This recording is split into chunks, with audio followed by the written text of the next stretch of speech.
Believe it or not, and I know most people do not, violence has been in decline for long stretches of time, and we may be living in the most peaceful era of our species' existence. The decline of violence has not been steady. It has not brought rates of violence down to zero, and it is not guaranteed to continue. But I hope to convince you that it is a persistent historical development, visible on scales from millennia to years, from wars and genocides to the treatment of children and animals. I'm going to walk you through 6 major declines of violence, try to identify their immediate causes in terms of particular historical events of the era, and then try to tie them together in terms of their ultimate causes, namely general historical forces interacting with human nature. The first historical decline of violence I call the pacification process. Until about 5,000 years ago, humans everywhere lived in anarchy, without central government. What was life like in this state of nature? This is a question that thinkers have speculated on for centuries. In 1651, Thomas Hobbes famously said that in a state of nature, the life of man is solitary, poor, nasty, brutish, and short. A century later, Jean-Jacques Rousseau countered that nothing can be more gentle than man in his primitive state. Now, both of these men were speculating from the armchair. Neither of them had any idea what life was like in a state of nature. But today we can do better, because there are 2 sources of evidence on rates of violence in non-state societies. The first is forensic archaeology. I think of this as CSI Paleolithic. Namely, what proportion of prehistoric skeletons have signs of violent trauma, such as bashed-in skulls, decapitations, arrowheads embedded in bones, or consist of mummies found with ropes around their necks. I found 20 estimates from the archaeological literature, and they span quite a range, but their average is about 15%. That is, 15% of prehistoric skeletons show signs of violent trauma. Let's compare this rate with those from some modern states. For example, the United States and Europe in the 20th century, with both their world wars, add up to 0.6%. If we try to get the biggest or the worst estimate that we can by adding up all the deaths from war, both direct and indirect, all the deaths from genocides, all the deaths from man-made failures, in the world as a whole, we get a rate of 3%. And if we look at the world in the 21st century, we get an estimate of 0.03%. The second source of evidence on rates of violence in non-state societies comes from ethnographic vital statistics. The expansion of states that spread out over 6 or so cradles of civilization several thousand years ago left a few pockets of the world still in a state of anarchy, namely the various tribal and hunter-gatherer and hunter-horticultural societies that have survived into the recent present. And anthropologists have tallied the various causes of death in those societies. I found 27 of them, and again, they span quite a range, but they average to 524 violent deaths per 100,000 people per year. That is, about 0.5% of the population is killed every year. Again, let's compare that to figures for some states, and I will stack the deck against states by picking some of the most violent states in their most violent periods, such as Germany in the 20th century, 2 world wars, which comes in at a rate of 144 per 100,000 per year. Russia in the 20th century, 2 world wars and a civil war, comes in at about 135. Japan in the 20th century, a world war that ended in 2 nuclear explosions. Its rate is about 27.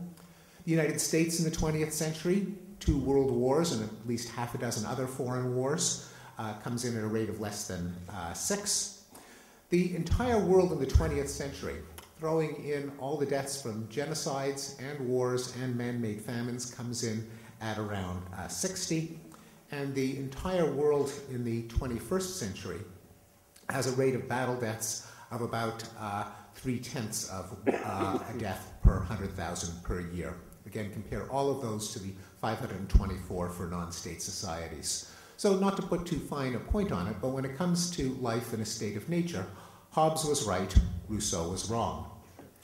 The immediate cause was the rise and expansion of states, leading to the various paxes that students of history read about, the Pax Romana, Pax Islamica, Pax Hispanica, and so on, in which the imposition of control by the first kingdoms and empires tended to tamp down on rates of tribal raiding and feuding, not because the first kings and emperors had a benevolent interest in the welfare of their subjects, but rather because tribal raiding and feuding were a nuisance to them. Just as a farmer has an incentive to prevent his livestock from killing each other, because it's just a dead loss to him, so the first kings and emperors wanted to stamp out the settling of scores or the reshuffling of resources that they would rather put to use in the extraction of soldiers and slaves and taxes. Now, the second historical decline of violence has been called the civilizing process. It turns out that in many parts of Europe, homicide statistics go back many centuries. And in The Better Angels of Our Nature, I have reproduced a number of plots from historical criminologists. This evening, I don't have the use of a projector, so I can't show you these graphs, so I will draw them in the air. And you're going to see me for the rest of the talk going like this a lot. So for example, homicide in every European country fell from the Middle Ages, say the 13th, 14th century, to the 20th century, from a rate of about 35 per 100,000 per year down to about 1 per 100,000 per year. That's right, a decline by a factor of 35. And that is on top of the decline by a factor of about 5 from pre-state societies, which I call the pacification process. The immediate cause was hypothesized by the German Jewish sociologist Norbert Elias in his book, The Civilizing Process, for which I took the name for this transition. Elias argued that in the transition from the Middle Ages to modernity, there was a consolidation of centralized states and kingdoms from the patchwork of duchies and baronies and principalities that had covered Europe. With it, criminal justice was nationalized, and the constant feuding of the knights, who today we would call warlords, was replaced by a centralized king's justice. Also during this transition, there was a growing infrastructure of commerce, institutions of money and finance that could be recognized within the boundaries of the newly consolidated kingdoms, and technological improvements in transportation, such as better roads and carts and better instruments of timekeeping and power generation. As a result, zero-sum plunder began to give way to positive-sum trade, and that is a point that I will return to later in the talk. The third major transition has been called the humanitarian revolution, and it refers to some of the ways in which the early authorities did keep power within their kingdoms and empires, namely the use of extreme physical punishments such as breaking on the wheel, burning at the stake, hanging someone by his wrists and tearing at his flesh with iron claws, hanging someone upside down by his ankles and then sawing him in half by the crotch down, or impalement through the rectum. And for this point, you're probably grateful that I am not able to show the various medieval woodcuts that depict these forms of grisly torture and execution. However, in a remarkably narrow slice of time, centered in the second half of the 18th century, every major country abolished the use of torture as a form of criminal punishment, including the United States in its famous prohibition of cruel and unusual punishment in the Eighth Amendment to the Constitution. Also abolished during this period was the profligate use of the death penalty for non-lethal crimes. In 18th century England, there were 222 capital offenses on the books, including poaching, counterfeiting, robbing a rabbit warren, being in the company of gypsies, and strong evidence of malice in a child 7 to 14 years of age. These penalties were not just on the books, but they were applied exuberantly. Samuel Johnson, for example, writes of a 7-year-old girl who was hanged for stealing a petticoat. But by the year 1861, this list of 222 capital offenses had been reduced to 4. Likewise, in the United States, we have data on executions that go back to colonial times in the middle of the 17th century. And in the early century of America, a majority of the executions were for crimes other than murder, and that went down to the point where today only murder is punished by death. The death penalty itself, of course, has been abolished in every Western democracy other than the United States, though most of these abolitions were concentrated in the 20th century. Well before capital punishment was stricken from the law books, European countries had lost their taste for applying it. And the number of countries that actually practiced execution began a descent starting in the 18th century. Now, the United States is an outlier with this, and I must add in a number of other categories of violence, where the United States is at the tail end of the distribution of Western democracies. But even in the United States, the rate of execution per capita has plummeted over the years. So today perhaps 45 people are executed every year in the United States, in a country that has almost 17,000 homicides. So even in the United States, capital punishment is a shadow of its former self. Also abolished around the time of the Humanitarian Revolution were witch hunts, religious persecution, such as burning heretics, dueling, blood sports, debtors' prisons, and perhaps most famously of all, slavery. Slavery used to be legal everywhere on earth. All of the ancient civilizations practiced it. The ancient Greeks had no problem with it. The Hebrew Bible had no problem with it. But starting in the 18th century, the first few countries started to abolish it, setting off a wave that culminated in the 1962, when Saudi Arabia and Yemen finally got around to abolishing slavery, and 1980, when Mauritania became the last country on earth to have abolished slavery. The result, nonetheless, is that for the first time in human history, over the past few decades, slavery is not legal anywhere on earth. What were the immediate causes of the Humanitarian Revolution? One might guess that it was an increase in affluence. Perhaps as your own life becomes longer and more pleasant and healthier, you put a higher value on your own life and, by extension, on the lives of others. The problem is that the timing doesn't work out. If you plot the per capita income in Western countries over the centuries, you see that it is pretty much flat until the Industrial Revolution in the 19th century, when it suddenly increases exponentially. But all of these reforms first gained momentum a century earlier in the 18th century. A better hypothesis, I think, is the rise of printing and literacy.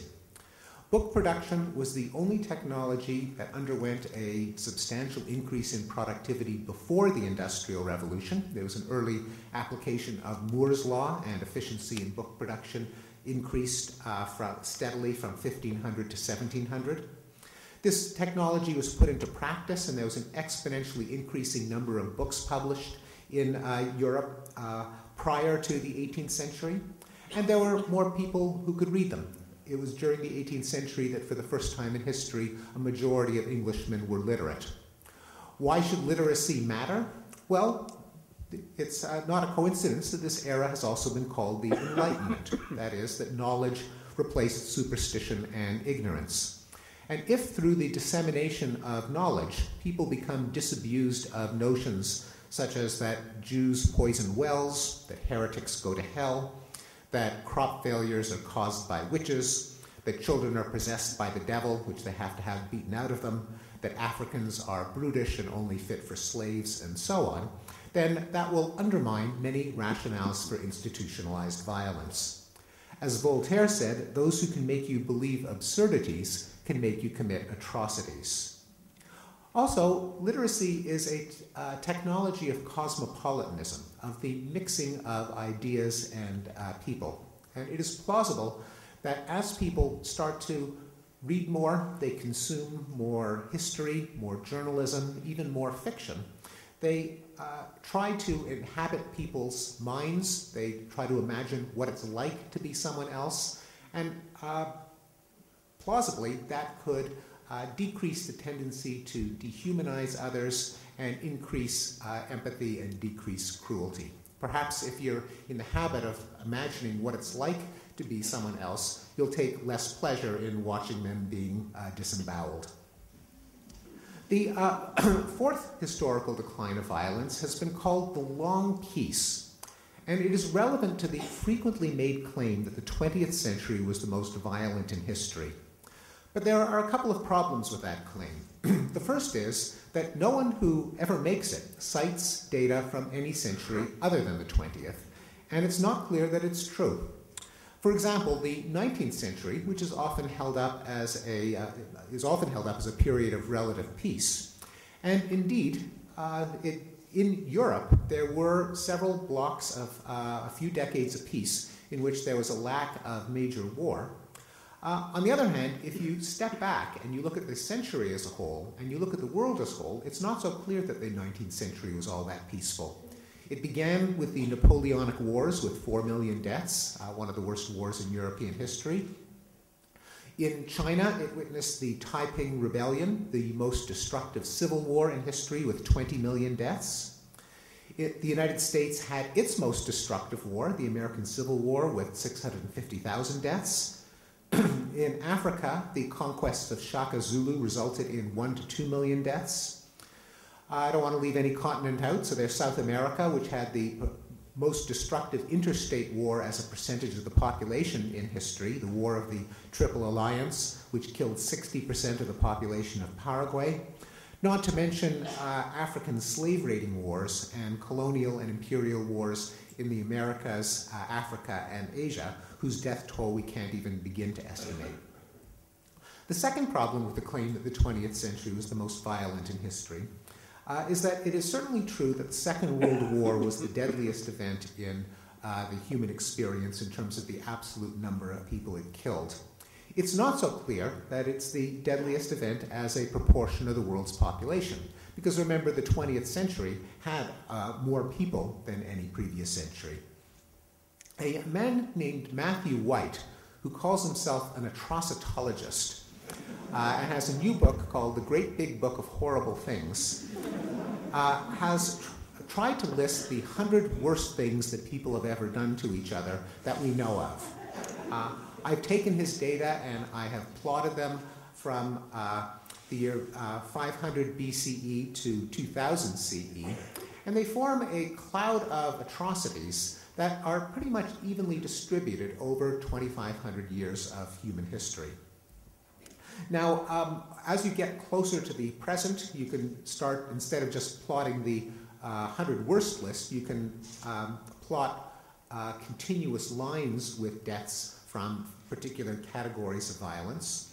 And one category where we do have decent data are wars involving great powers. These are the half a dozen or so 800-pound gorillas of the day, the countries that can project military force beyond their own boundaries. And the great powers, the wars that they get into, add up to kill more people than all the other wars put together. So it's a useful statistic. If you plot the proportion of years that the great powers fought each other from the year 1500 to the year 2000, that is a half a millennium of human history, it starts at near 100% and then it goes down to near 0%. In other words, several centuries ago, the great powers were always at war with each other. Now they are hardly ever at war with each other. If you plot the duration of wars involving a great power, that also goes down. History used to have things like the 30 Years' War, the 80 Years' War, the 100 Years' War. The 20th century, of course, was the century with the Six-Day War. And that is actually fairly typical of wars in the second half of the 20th century. If you look at the frequency of wars involving a great power, how often would the great powers start a new war? That goes down over 500 years. There is, however, one statistic that goes in the other direction, where things got worse, and that is, once a new war was started, how many people did it kill per year? And that curve goes up over 450 years of human history until 1950, where it too goes down. And so the second half of the 20th century was the first century the first period of time in which the frequency and the duration and the deadliness of wars all fell in tandem. So if you look at all of the 25-year periods from 1500 to 2000, it's the most recent two that representing the second half of the 20th century that have the lowest total rate of death from wars involving a great power. When you get to the 20th century, the data become more precise still, and you can then plot just that century. What you end up with is, not surprisingly, a big spike for World War I, a bigger spike for World War II, but then the line starts to hug the floor, representing the unusual period of the last 60 years in terms of the rate of death in warfare. This is the period that historians sometimes call the Long Peace, referring to the fact that since 1946 there's been a historically unprecedented decline in interstate warfare. There were no direct wars between the two greatest powers of them all, the United States and the Soviet Union, contrary to all predictions that World War III was inevitable. No nuclear weapon has been used since Nagasaki, again contrary to every expert prediction. There have been no wars between the great powers since the end of the Korean War in 1953.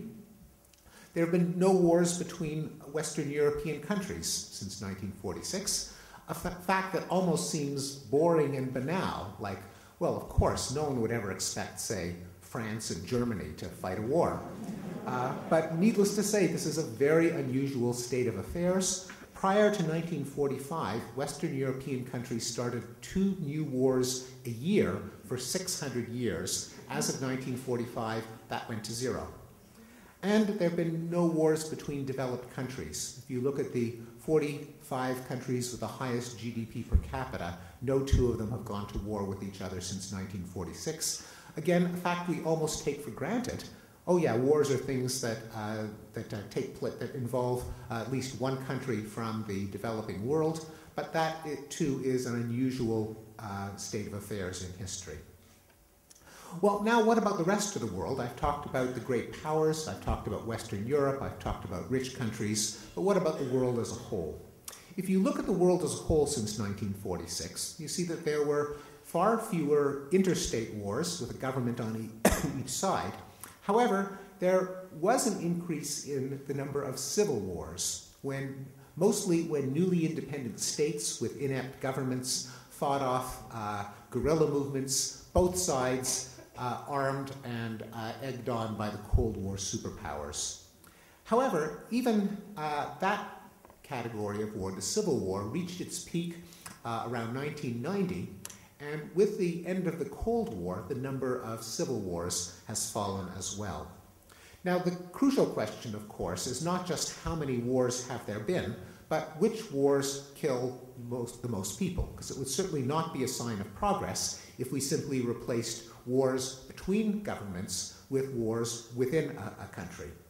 But in fact, it's interstate wars that kill by far the greatest number of people. You have 2 leviathans chucking artillery shells at each other, bombing each other's cities, having massive tank battles. Those are the ones that really rack up the very high body counts. When you have a bunch of teenagers with AK-47s, they can cause a lot of local misery, but they simply can't rack up the horrific death tolls that the world had become accustomed to in its interstate wars. If you add up all the deaths from all the wars combined since 1946, what you get is a spiky downward trajectory with a peak for around the time of the Korean War, another peak around the time of the Vietnam War, another peak around the time of the Iran-Iraq War. But for the first decade of the 20th century, the line hugs the bottom of the graph, and so that the total rate of death of warfare, as I mentioned earlier in the talk, is less than 1 per 100,000 per year, far less than the rate of homicides in even the safest country on earth. So, hard as it may be to believe, the dream of the 1960s folk singers is in the process of coming true. The world has almost put an end to war. Well, but what about genocide? It's often said that more people died from genocide than war in the 20th century. The 20th century has even been called the age of genocide. Again, though, this is a claim that is made without any mention of the history of genocide prior to the 20th century. There have been a number of histories of genocide, and every one of them disagrees with the claim that the 20th century was unique in its genocides. I'll read to you from the first page by a book called The History of Genocide by Frank Chalk and Kurt Jonassen, which they open their book by saying, genocide has been practiced in all regions of the world and during all periods in history. We know that in ancient times, empires have disappeared and that cities were destroyed. But we do not know what happened to the bulk of the populations involved in these events. Their fate was simply too unimportant. When they were mentioned at all, they were usually lumped together with the herds of oxen, sheep, and other livestock. Looking at the available evidence from antiquity, one might develop a hypothesis that most wars at that time were genocidal in character. What do they have in mind? Well, if you take the events narrated in the Hebrew Bible literally, there were dozens of genocides: the Amalekites, the Amorites, the Canaanites, the Hivites, the Hittites, the Jebusites, the Midianites, the Perizzites, and so on. Every last one of them put to the edge of the sword, often at the direct command of God.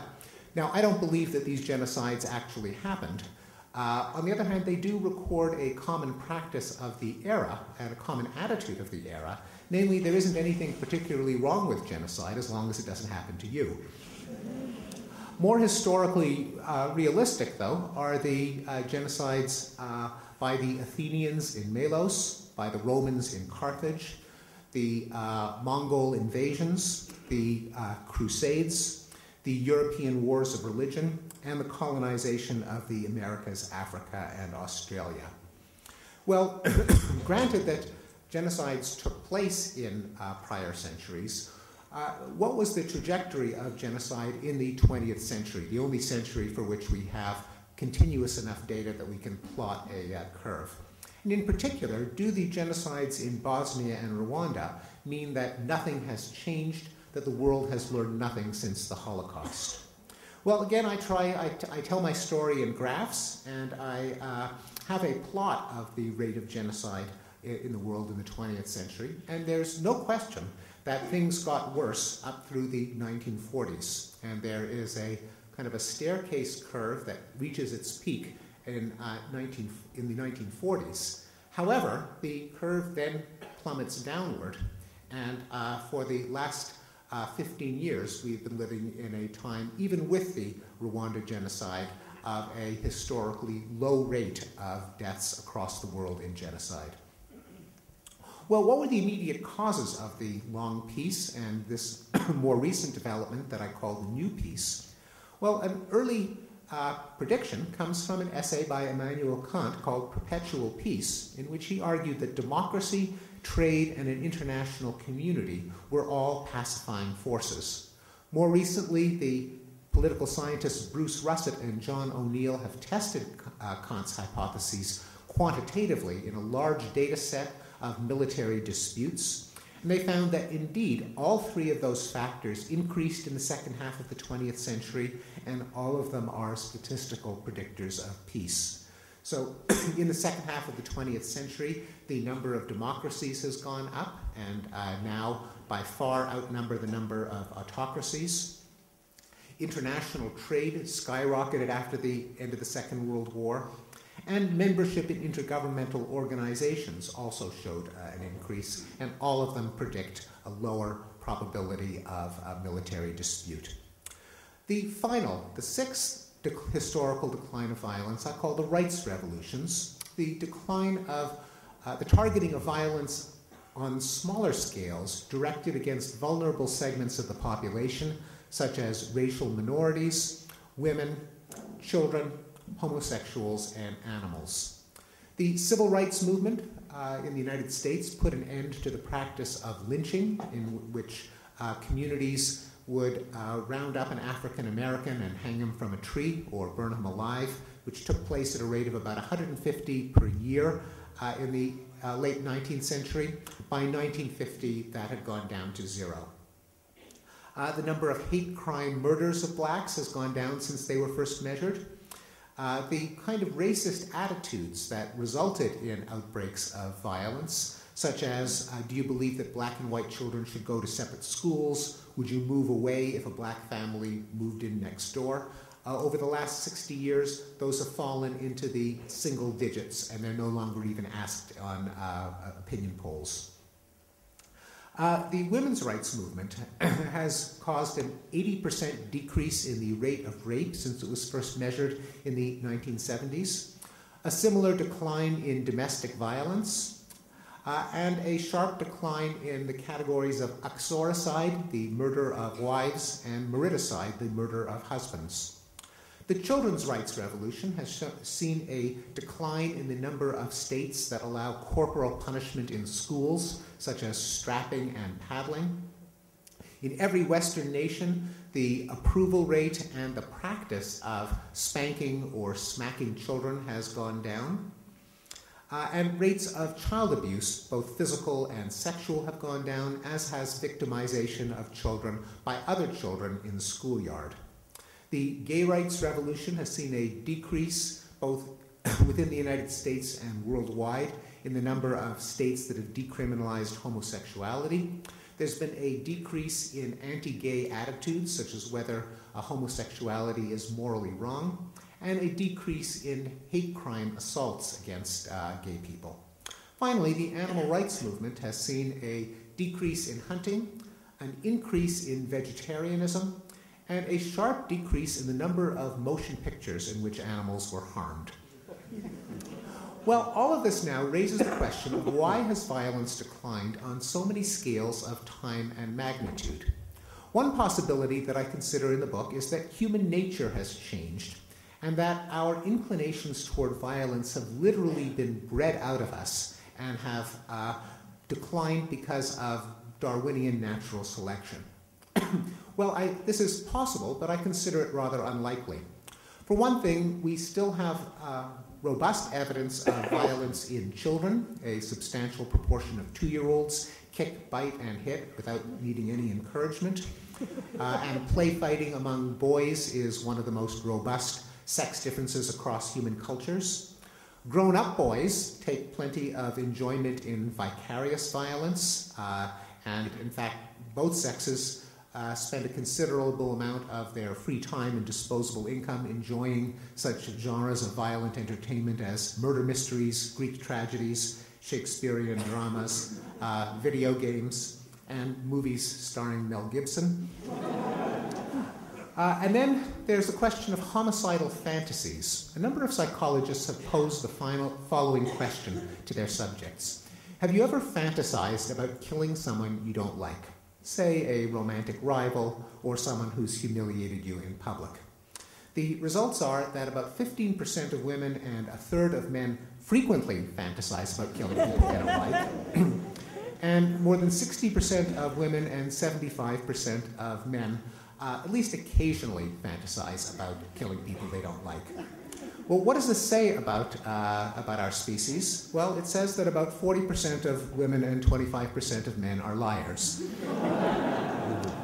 A more likely possibility is that human nature is extraordinarily complex and that it has always comprised both inclinations toward violence and inclinations that counteract them, what Abraham Lincoln called the better angels of our nature, and it is from him that I took the title of my book. and that historical circumstances have increasingly favored our peaceable inclinations. Well, what are the inner demons that tempt us toward violence? There are a number of them. There's pure exploitation, the harming of a person that just happens to be an obstacle on the path to something that you want, resulting in rape, plunder, conquest, the elimination of rivals, the jailing of critics, and so on. Then there's dominance, the urge among individuals to be alpha male, and the corresponding urge among groups for racial, religious, ethnic, or national supremacy. There's moralistic violence, the category in which one feels not only permitted, but obliged to harm someone who has committed some sin or infraction, resulting in the vengeful violence that we see in vendettas and blood feuds and rough justice and cruel punishments.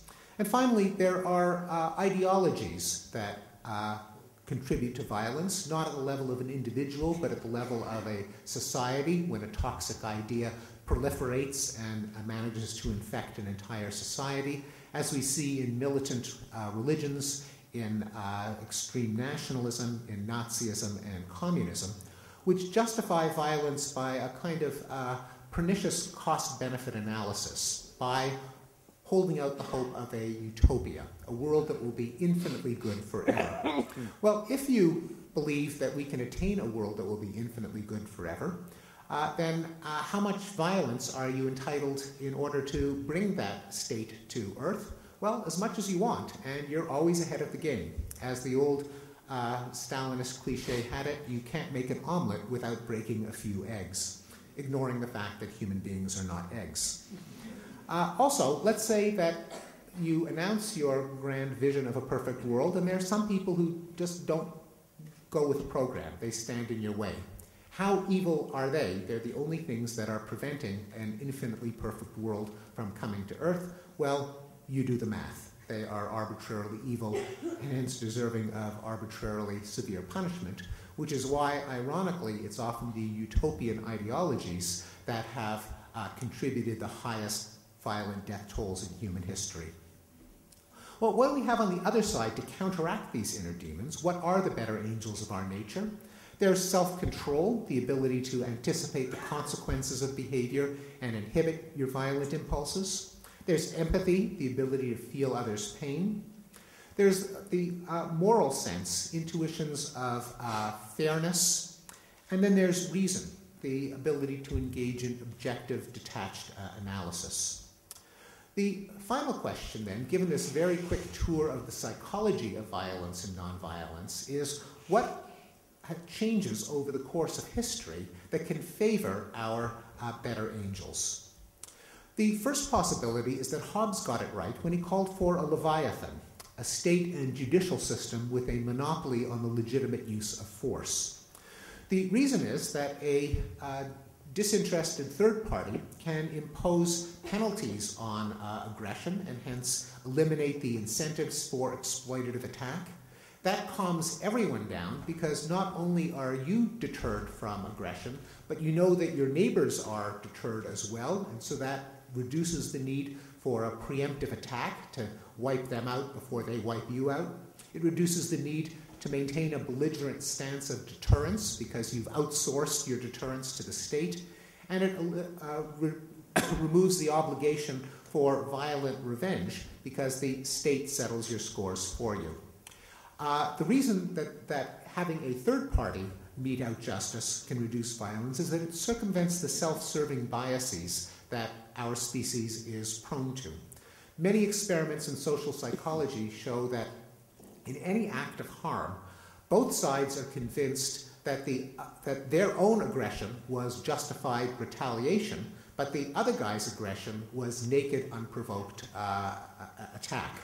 When you have two sides, both convinced of these self-serving illusions, you can get endless cycles of vendetta and feuding. The second possibility is a hypothesis that's been called gentle commerce. The idea is that plunder is a zero-sum game. The victor's gain is the vanquished's loss. But trade is a positive-sum game. one in which everybody wins, what evolutionary biologists call reciprocal altruism. And that as improving technology allows the trade of goods and ideas over longer distances among larger groups of people at lower cost, more and more of the rest of the world becomes more valuable alive than dead. Much has been written, for example, about the rivalry of the United States and China over who's going to have the biggest economy. Nonetheless, I think it's rather unlikely that the two countries will go to war. Among other things, they make all our stuff, and we owe them too much money. It's been called the expanding circle, a term that was coined by the philosopher Peter Singer, but the idea goes back to Charles Darwin, namely that evolution bequeathed us with a sense of empathy. Unfortunately, by default, we only apply it to a very narrow circle of close friends and allies, blood relatives, and cute little fuzzy animals. But over the course of history, one can see the circle of empathy expanding to embrace the village, the clan, the tribe, the nation, other races, both sexes, children, and perhaps in the future other species. This only begs the question of why the circle should have been expanded, and it's plausible that the technologies of cosmopolitanism that I mentioned earlier were a cause, the consumption of history, literature, journalism, and media. And a number of experiments have shown that if you get someone to adopt the vantage point of a real, or for that matter, a fictitious person, they become more sympathetic toward not just that individual, but the entire category of people that that individual represents. Finally, there's the escalator of reason, the possibility that the expansion of literacy, education, free speech, public discourse, open debate has encouraged people to think more abstractly and more universally. This encourages them to rise above their parochial vantage point. It makes it harder to privilege one's own interests over others. It replaces a morality based on tribalism, authority, and Puritanism with a morality based on fairness and universal rules. It encourages people to recognize the futility of cycles of violence and increasingly to see violence as a problem to be solved rather than as a contest to be won. The final question that I'll raise is why so many of these forces seem to be pushing in the same direction. Why four different forces all pushing against violence, and what might they have in common? I think what they might have in common is a response to the fact that violence is what game theorists call a social dilemma. Namely, it's always tempting to an aggressor to exploit a victim, but of course it is far more ruinous to the victim. In the long run, since today's aggressors can be tomorrow's victims, all parties would be better off if everyone somehow managed to avoid violence. The human dilemma is how do you get the other guy to refrain from violence at the same time as you do, given that unconditional pacifism or unilateral disarmament can be suicide if the other guy doesn't do it at the same time. One can imagine that over the course of history, human experience and human ingenuity have gradually chipped away at this problem, just like we have brought other scourges of nature like pestilence and hunger gradually under our control. And indeed, what the four pacifying forces have in common is that they increase the material, emotional, or cognitive incentives of all parties to refrain from violence simultaneously. Well, regardless of what the best explanation of the decline of violence turns out to be, I think it has implications that are profound. For one thing, it calls for a reorientation of our efforts toward violence reduction from a moralistic mindset to an empirical mindset. Instead of lamenting, why is there war, perhaps we should ask, why is there peace? Not just what are we doing wrong, but what have we been doing right? Because we have been doing something right, and it seems to me it's rather important to figure out what exactly it is. Also, I think the decline of violence calls for a reassessment of modernity, of the centuries-long process that has eroded family, tribe, tradition, and religion, and seen an increase in individualism, cosmopolitanism, reason, and science. Now, everyone acknowledges that modernity has brought us longer and healthier lives, less ignorance and superstition, richer experiences. But there's always been a current of nostalgia and romanticism that questions the price, saying, is it really worth it if we have to live with the threat of terrorism, genocide, world wars, and nuclear weapons? However, if, despite impressions, the long-term trend, though halting and incomplete, is that violence of all kinds is decreasing, I believe this calls for a rehabilitation of the ideals of modernity and progress, and it's a cause for gratitude for the institutions of civilization and enlightenment that have made it possible. Thank you very much.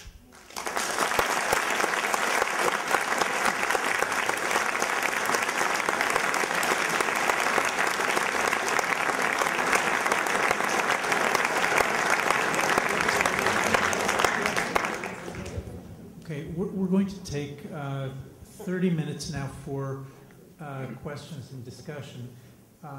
At the end of the 30 minutes, Professor Pinker has agreed to sign books. We have copies both of Better Angels of Our Nature and of the New Hebrew translation of the Language Instinct. What I would like to ask, please, is that when we finish the question and answer period, please stay seated in your seats for just 120 seconds or so and allow Professor Pinker to exit and to appear without violence in the area in which he's going to be signing, and then get up and go speak with him and get books or depart. Please don't mess up my statistics. Okay, so questions. I know it's much, much more fun to ask 3 or 4 questions. Please, in any case, ask only 1. And apologies in advance to people in the mezzanine. We simply can't see you from here. I know that's disappointing. I'm sorry. Okay. Yes? Wait, I think a microphone is going to make its way to you. I'm actually a former student, human mind. Harvard Fall 2000s. I don't remember, but either way. Nice to see you again. It was a great class.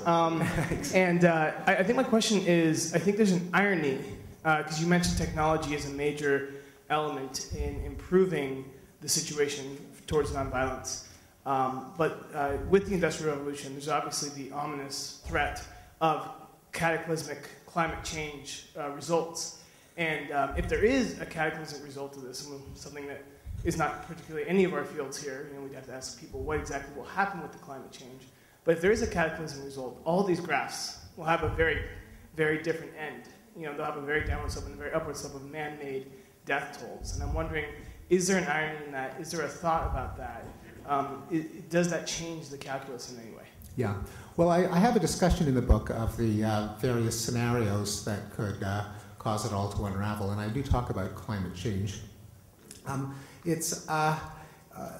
Who knows? I can't predict the future, and anyone who claims that they can is a charlatan, because we just know that projections of violence in the future have been embarrassed over and over again. But to the extent that we can try to predict what would happen based on what has happened, it's not at all clear that climate change will result in a huge outburst of violence, even though people take it for granted that it must. Simply because surprisingly few wars are really fought over dwindling physical resources. If you think to a lot of wars that you can think of, they're fought over ideology, they're fought over conquest, they're fought over fear, they're fought over various kinds of revenge and perfect justice.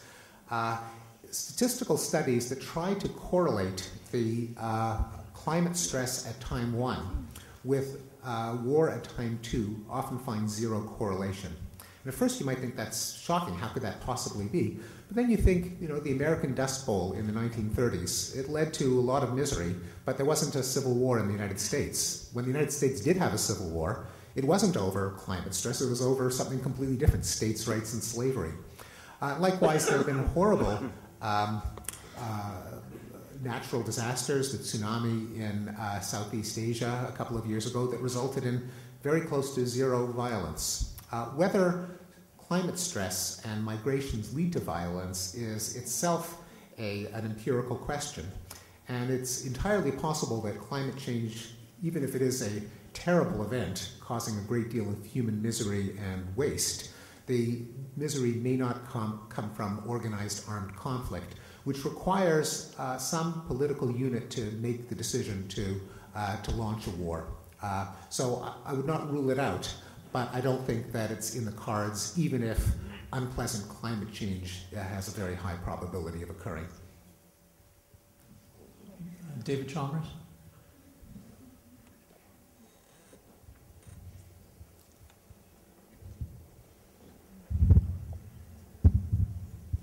I'm wondering what you think about anthropic explanations of the decline in violence. Roughly, there's a whole bunch of possible worlds. Yes. In some of them, violence increases. In some of them, violence decreases. In the worlds where violence decreases, there's a whole lot more people around than in the ones where violence increases. So statistically, we'd find ourselves more likely to be in one of the worlds where violence decreases. I mean, this is maybe clearest in the case of nuclear war, where one say, well, why have there been? How come there haven't been any major wars in the second half of really major wars in the second half of the 20th century? Well, in all the worlds where that happened, they went nuclear, and most of the people got wiped out, and we wouldn't be around to talk about it. But maybe even in the earlier eras and earlier cases, it could at least be a partial contributing factor. If it hadn't been for the various declines in violence that you talked about, civilization wouldn't have gotten to the point where people would be around to write books like The Bitter Angels of Our Nature. Yeah, it's an ironic argument, given that one often hears the argument that in speculations on exobiology and so on, that it's futile to look for signs of extraterrestrial life because there's an inevitable progression. First you develop technology, then you develop nuclear weapons, then you exterminate your species. So we would be very lucky if we happened to catch civilizations at that brief moment between being smart enough to develop weapons of mass destruction and the time that they get used.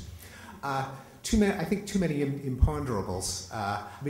Granted that, so the question is, how lucky have we been, or how unlucky? And the thing is, the argument can go both ways, that we have been extraordinarily lucky, that the only reason we're talking about it is we've miraculously avoided a nuclear war, and maybe we're still not out of the woods, so let's enjoy it while it lasts. On the other hand, you could play out other possible worlds where it's actually rather unlikely that a species would do something as insane as develop nuclear weapons, and that if it wasn't for the particular path that we unluckily were forced along with Hitler, then with the rumors, threats, possibilities that the Nazis would develop nuclear weapons, that led to the imperative to develop them first. And that if we didn't go through that trajectory, nuclear weapons could have been just an interesting theoretical possibility like death rays. So the upshot is it's rather hard to answer that question, and one could even speculate about an alternative enumeration of possible worlds, not one in which every society inevitably will commit suicide, but rather that every society that consists of intelligent life, if we accept the fact that Darwin's theory of natural selection is our only explanation for how organized adaptive complexity can arise. Therefore, since it arises out of competition, you might expect that the vast majority of civilizations with intelligent life will pass through periods with lots of war and bloodshed. On the other hand, if they're smart enough to have developed technologies to communicate with us, they're probably also smart enough to develop things like treaties, United Nations, international communities, advances in norms, and perhaps even that our trajectory might be typical. And therefore, there should be lots of civilizations around that have kind of outgrown war, they couldn't avoid it because that's how they originated, but they finally thought the better of it. And so the universe should be teeming with planets like ours, and so we're actually quite typical in that regard. And I'll just mention one other thing. There's also an assumption, which I challenge in the book, that's very common, that possession of nuclear weapons inevitably leads to the use of nuclear weapons, which inevitably leads to an escalation that will destroy the species. And for a while that looked plausible. up through the 1980s. But all of those questions can be, assumptions can be questioned, that there are technologies that, such as chemical weapons, which used once, then contrary to all expectations, the genie does get put back into the bottle, and there a taboo develops over using them in the battlefield again. Then they eventually even get dismantled, as happened with chemical weapons. And that could happen with nuclear weapons. It could be that first of all, the various brushes with nuclear war, such as 1973 after the Yom Kippur War, the 1962 Cuban Missile Crisis, weren't just sort of an escalator and one more step and we would have been yanked up to oblivion and Armageddon. But the political scientist John Mueller has used a different analogy of a ladder, that every step you climb, you get more and more nervous, and you look for an excuse to get back down. And that it's not a coincidence that the world avoided nuclear war, but rather not that implausible that in reality it turns out the world's leaders didn't want to exterminate the entire species. What a shock. And the fact that the species wasn't exterminated wasn't this amazing coincidence, but maybe it was part of the probabilities all along. Anyway, it's a long answer to a very interesting question.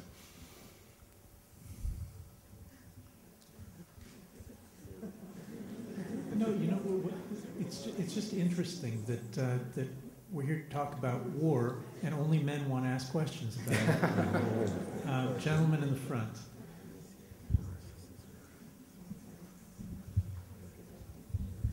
Well, my question is what actually is violence?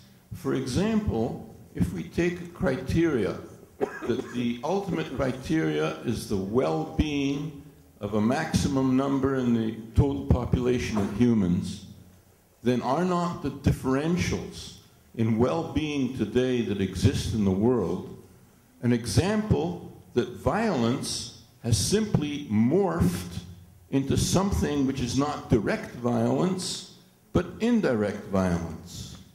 Yeah, I get that question a lot, and I think it makes the whole category of violence meaningless. What it does is it just equates violence with anything that we deplore.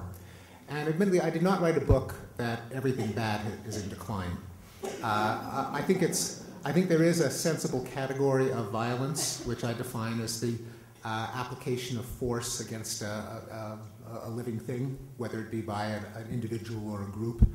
And so it includes rape, murder, kidnapping, assault, robbery. It seems to me that that is a coherent category, whereas everything bad is not a coherent category. Also, I would not, even if I were to write a book on the decline of bad things, which I don't think is a particularly coherent topic for a book, but I think that actually such a book could be written, and in fact has been written. And there are a number of, Matt Ridley has a book, The Rational Optimist.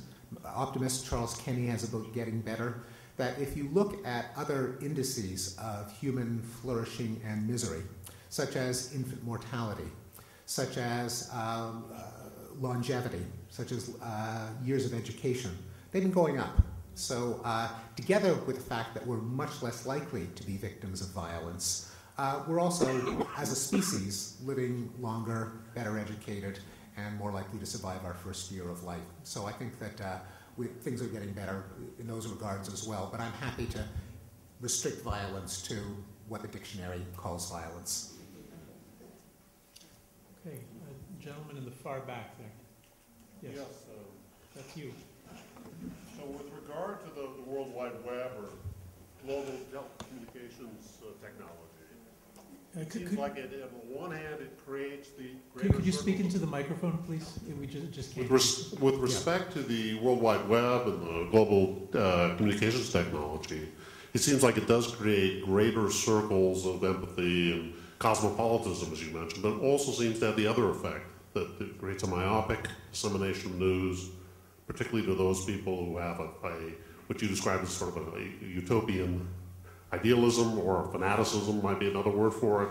So it seems as though the web has both this double-edged sword, and I was curious how you think that will play itself out in terms of that. Yeah, it's a good question. The answer of how it'll play itself out is I don't know. But and it could, and I think you're right that there could be some very bad things that happen. My guess is that it will probably do more good than harm, and that even the example that's on everyone's lips, of course, is the Arab Spring, and there we don't know whether it will, in the long run, it will lead to good or harm. I don't think anyone knows, but there is something in it that was a surprise to many people. Can say compared to the world of 10 years ago, would anyone have predicted there would have been an uprising that so far has been less violent than anyone would have predicted, at least on the part of the protesters, at least so far, and at least less militant, less Islamist than one would have predicted 10 years ago. And it's not implausible, although, again, with a lot of uncertainty, that the appearance, seemingly out of nowhere, of a kind of quasi, a little bit democratic movement was fostered by cable news networks like Al Jazeera, like the internet, like social networking. That and I talk about the violence in the Islamic world in the book, that by a lot of measures, the Islamic world is kind of in a lag in terms of many of these global trends, that rates of cruel punishment, rates of autocracy as opposed to democracy, likelihood of getting involved in wars, support of terrorism, are all quantitatively higher in the Islamic world than in the rest of the world. By the way, much of which doesn't consist of the Islamic world getting worse. So if you look at the plot of likelihood of getting involved in a war, for the world as a whole, it goes down. For the Arab world, it's flat. And so it's not that it's gotten worse, it's just that the rest of the world has gotten less likely to engage in wars. And I think it's not coincidentally.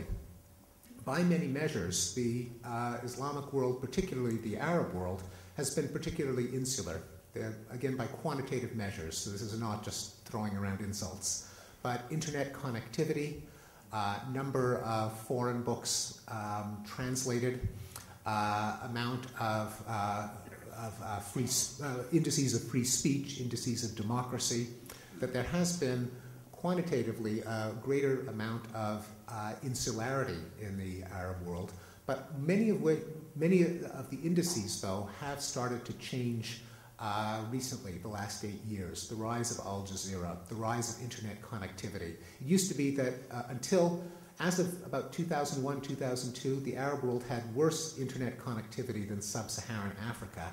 That changed very rapidly. Is it a coincidence that this kind of democracy movement also came out of the blue? It may not be a coincidence. And it's one, although one never wants to be too optimistic about what's going to happen in the Arab world, there is the fact that the world is going to get more connected, the fact that many humanitarian advances of the past that I spoke of today, such as the humanitarian revolution following the spread of literacy in the 18th century, there's at least one scenario in which that's what's going to happen in the world as a whole over the next couple of decades. Again, I'm not going to predict that it is going to happen. We can all imagine ways in which it may not happen, but it could happen. I think we have a woman over there. Oh, asking a question. Just excuse me for a moment. Yeah, go ahead.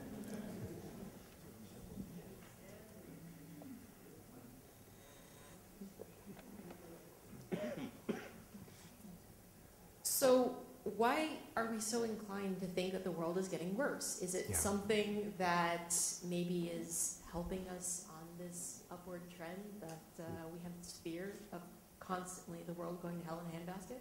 Yes. No, it's an excellent question. I think there are a number of reasons why we think it's getting worse. One of them is we're much better at knowing about the violence that does take place. And as long as rates of violence don't go down to zero, and as long as, I used to say we could send a helicopter and a camera crew to an outbreak of violence wherever it takes place. Now it doesn't even take that. All it takes is one person with a cell phone, and you could be filming the bloodshed in real time and broadcasting it to the world. So, and there's always enough of it to fill the evening news. And so if your impression of how dangerous the world is comes from how many scenes of bloodshed you can recall from the last week or the last 24 hours, you're always going to have plenty. And all the parts of the world that used to be consumed in war and now that are at peace, Angola and Mozambique and Vietnam and Nicaragua, those don't make the news because nothing happens. People just die of Alzheimer's and cancer, and there isn't a camera crew at the bed of all those people dying of Alzheimer's and cancer. So that's one reason. The other reason, though, is one that you alluded to, and that is that we care more about violence. We define more and more categories of behavior as violence and even care about it. If there's a brutal war in Africa, now that's a humanitarian crisis. Not so long ago, it would just have been tribes doing what tribes always do. The use of capital punishment in the United States is now considered a great moral blot on the United States. 100 years ago, capital punishment wouldn't even have been called a form of violence. It would have been called a form of justice. And my favorite example is the recent campaign, at least in the United States, to do away with bullying, with children picking on other children. 15 years ago, that wouldn't have been called violence. That would have been called childhood. Boys will be boys. But as we become less tolerant of violence, we see more examples of it. We care more about it. And you may be right that there's an upside to overestimating or being too sensitive about violence. Namely, we really do want to reduce it, and it could have been causally effective in the past.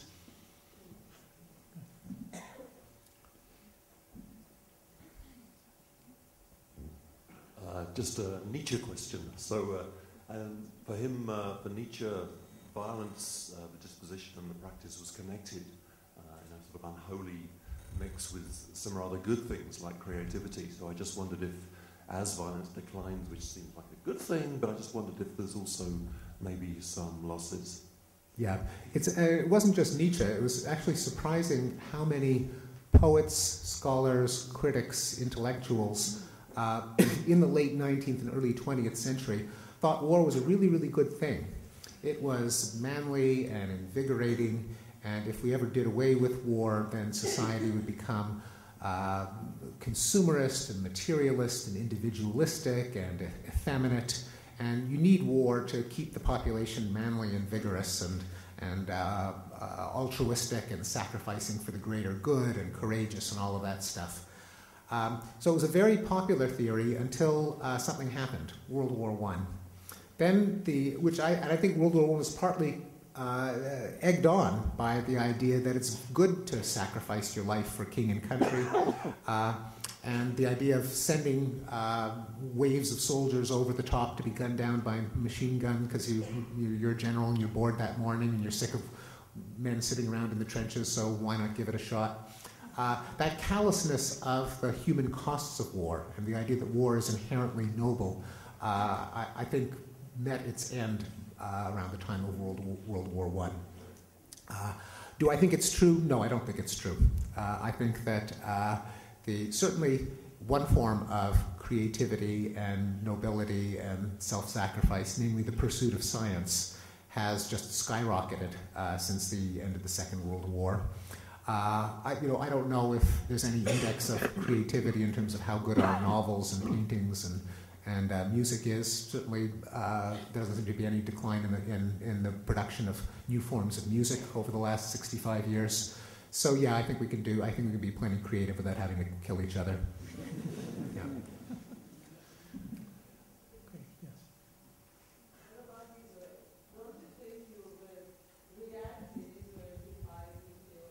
Yeah. What about Israel? You probably don't need me to tell you about the situation in Israel, but I'll mention a few things, how that fits in to the more general global trends that I've been considering. For all of the attention that the Middle East gets, having spent the book documenting statistics of violence and rates of death, as war zones and atrocities go, the Middle East is not that violent.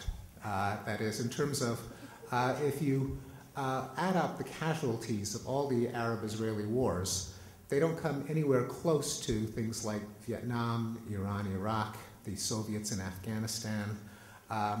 So it's, for all the attention, it has not, at least so far, been a source of huge numbers of deaths.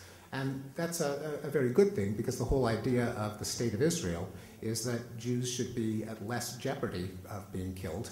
It would be a terrible historical irony if it turned out that the worst thing, the greatest danger for a Jew would be to be in Israel. Now, that would be a very bizarre twist of fate, but fortunately it's not true. And moreover, that trend has been certainly by far the deadliest war in Israel's history was the War of Independence. Nothing has come close. As many people have pointed out, far more people die in car accidents in Israel than through violence. So this is not to say that anyone, quite obviously, should relax and say everything is hunky-dory. It is one of the world's great trouble spots. But it has not been one of the great humanitarian disasters of past decades and centuries. Also, of the threats, as everyone has also recognized, they have changed in quality. That the idea of a war between two national armies, which is the kind of war that kills the most people, has the last one like that was 1973, and that is consistent with the general trends in war that I've been mentioning. That is, two governments are less and less likely to fight a war against each other. Everyone was very nervous when Sadat was assassinated, that the agreement would evaporate, but it survived for several decades. Even with the deposing of Mubarak, there are a number of very bad things that could happen, but probably a war between the Egyptian army and the Israeli army is not going to be one of them, most likely. So, again, it's very hard to be an optimist in Israel, I certainly recognize. But there are a lot of things that could have been much worse, and that when you look at the numbers, I think it puts things in perspective.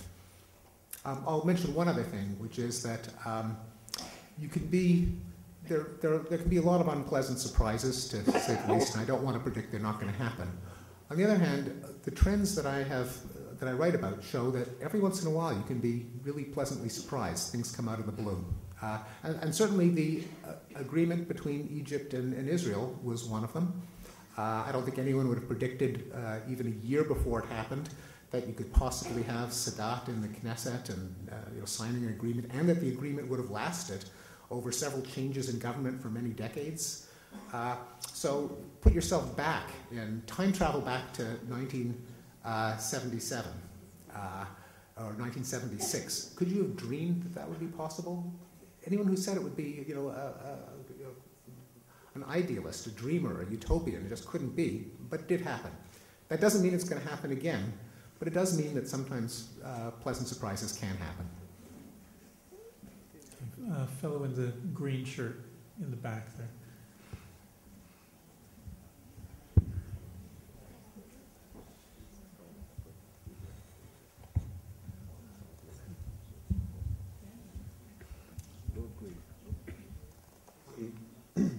You briefly mentioned the idea of unilateral moves towards pacifism. I was wondering if there's any evidence from history or psychology or sociology that speaks to the efficacy or inefficacy of that. Of unilateral pacifism? Right. Yeah. There's certainly been, we know that there are times that countries that have been too weak have paid a price. Probably the best example would be Poland and Ukraine and all the countries stuck between Germany and Russia, Soviet Union in the 20th century, or even before the 20th century, where Russia would sweep over them, Germany would sweep over them with huge amounts of bloodshed in each case. And one could say that that's a case where a set of countries that lacked military strength became victimized. On the other hand, there are, if you look at the history of nonviolence, which I guess would be the closest to unilateral pacifism, there have been times in which it has succeeded. And in fact, it might be that that one of these shifts in history is that nonviolent resistance movements have been more effective in recent decades than they would have been in earlier times in history. Again, I like to rely on numbers, but a recent study, too recent to have appeared in Better Angels, it just came out within the past year, by Erica Chenoweth and Maria Stevens, compared the efficacy of nonviolent resistance movements that sought regime change with violent ones.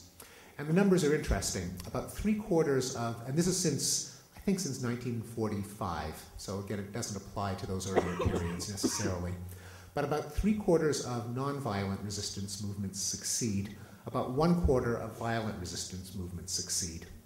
So this is a case in which I believe you can't do history without thinking of numbers and probabilities, because if you simply rack your mind for examples, you can think of examples on both sides. You might say, well, it doesn't make a difference, or you might think of the nonviolent resistance movements that have failed and concluded, hey, nonviolence doesn't work. But the numbers say that even though nonviolence is not a guarantee of success, it's 3 times more effective than violent resistance movements. And there's even a reason for that, which is that nonviolent movements have a number of tactical advantages. One of them is that they attract a larger proportion of the population. Women are more likely to join them, elderly people, a whole cross-section, instead of just 25-year-old men. Another is that third parties, both in other countries and people who are sitting on the fence within a given country, are more likely to join a nonviolent movement than a violent one. And it isn't just through just morality that nonviolence is better in some ultimate moral sense, but practically you never know with a violent movement whether it's going to stop being violent when it gains power. And that can be very scary. So you don't, and likewise, the government being threatened doesn't know whether, if it accedes to a nonviolent, a violent resistance movement, whether everyone's going to end up in the firing squad. So paradoxically, morality aside, nonviolent resistance movements have some tactical advantages. And in a similar vein, terrorist movements, which are the kind of the ultimate violence generators, because they don't even target other soldiers but other civilians. And this is actually a statistic that may be somewhat reassuring in Israel, that it's surprising how unsuccessful terrorist movements are. I quote a number of, again, statistical surveys of terrorist movements over the last 60 years, and their success rate is 3%. 97% of terrorist movements fail, probably for similar reasons that violent resistance movements fail, namely that the more you target citizens, the more the population unites behind the government in fighting the terrorists, the less likely the terrorists are to get support from a broad base of the population.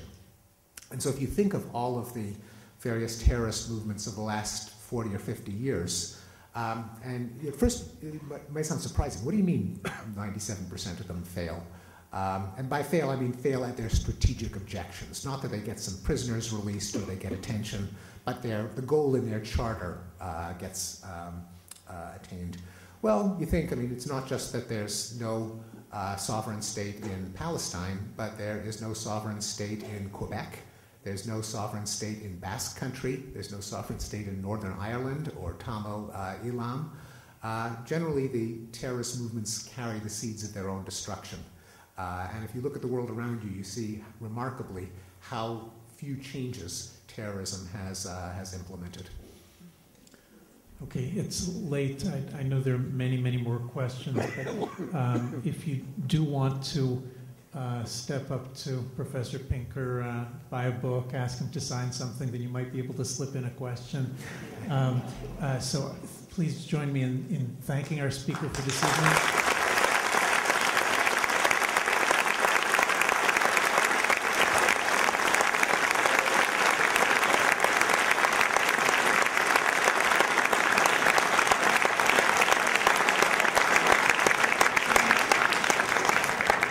Okay, and just please stay seated for a few seconds to allow him to make his way to the signing place.